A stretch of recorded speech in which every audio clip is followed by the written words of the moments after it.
Meta launches stablecoin payouts for creators and Stripe partnership. Meta is launching stablecoin payouts for creators through a partnership with Stripe, according to coordinated reporting from CoinDesk, Cointelegraph, and Watcher Guru on April 29, 2026. The product gives creators on Meta's platforms the option to receive earnings as stablecoins instead of bank transfers, settled through Stripe's stablecoin infrastructure. It is Meta's first live consumer crypto payments product since the Diem stablecoin project was wound down and sold to Silvergate in early 2022. This time the company is not minting its own coin, it is plugging into existing rails. The crypto market reaction was muted. As of April 29, 2026, BTC trades at $7,586, down 1.25% on the day, and ETH at $2,239, down 2.16%, with the Fear and Greed Index at 39. Stablecoin issuers and payment rail tokens are the more obvious beneficiaries here, not majors.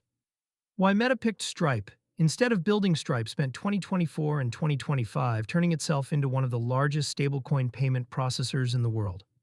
The 1.1B acquisition of Bridge in late 2024 gave Stripe direct stablecoin issuance and orchestration infrastructure, and the company has since been pushing stablecoin acceptance and payouts to its merchants in over 100 countries. For Meta, that work is already done. Building a regulated payouts product from scratch would take quarters of compliance work in every jurisdiction it operates in. Routing through Stripe means Meta inherits Stripe's licenses, KYC stack, and conversion plumbing on day one.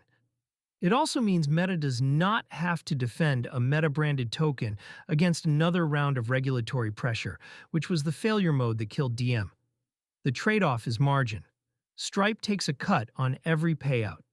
But for a feature pitched at creators, that cost shows up downstream of Meta's existing ad share economics, not on Meta's books directly. What creators actually get? The pitch to creators is the one stablecoins have always made well: faster settlement, lower cross-border friction, and access to dollars without a U.S. bank account. A creator in Lagos, Manila, or Buenos Aires who currently waits days for a wire and absorbs FX losses on the way in can instead receive USDC or USDT minutes after a payout is triggered. From there, the balance can sit in a self-custody wallet, move to an exchange, or get spent through a stablecoin card. The destination question is the one to watch. Creator payouts that land as stablecoins do not necessarily stay as stablecoins.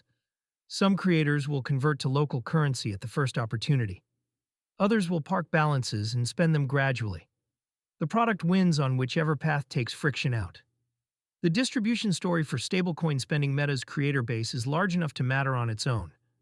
Instagram alone has more than 2 million creators monetizing through subscriptions, ads, and gifts. Even if a single-digit percentage opt into stablecoin payouts in the first year, that is a meaningful new top of funnel for stablecoin issuers and for any product that touches stablecoin balances after they hit a wallet. Cards are one of the cleanest exits. A creator who receives USDC and wants to spend it at the grocery store does not want to manually swap off-ramp through an exchange and wait for a bank transfer. They want a card that pulls directly from the stablecoin balance. That product category has expanded in 2026, with Visa adding Polygon to its global stablecoin settlement program and Visa partnering with Wi-Fi to let users spend self-custodied crypto. Meta's announcement does not say anything about cards directly, but it points more dollars at the problem cards solve. Diem's Ghost, the Diem project, originally announced as Libra in 2019, was Meta's previous attempt at consumer stablecoin payments. It died in early 2022 under sustained regulatory pressure, with U.S. senators and the Federal Reserve openly hostile to a private currency controlled by Meta. Today's product is structurally different. Meta is not issuing the coins. Meta is not custodying balances. Meta is a platform that hands off to a regulated third party. That distinction is the entire reason this can ship in 2026 when the earlier attempt could not. It also means Meta gives up the stablecoin float economics that made Diem attractive in the first place. The yield on stablecoin reserves now flows to Stripe, Bridge, and the underlying issuers. Meta's upside is creator engagement and retention, not interest income.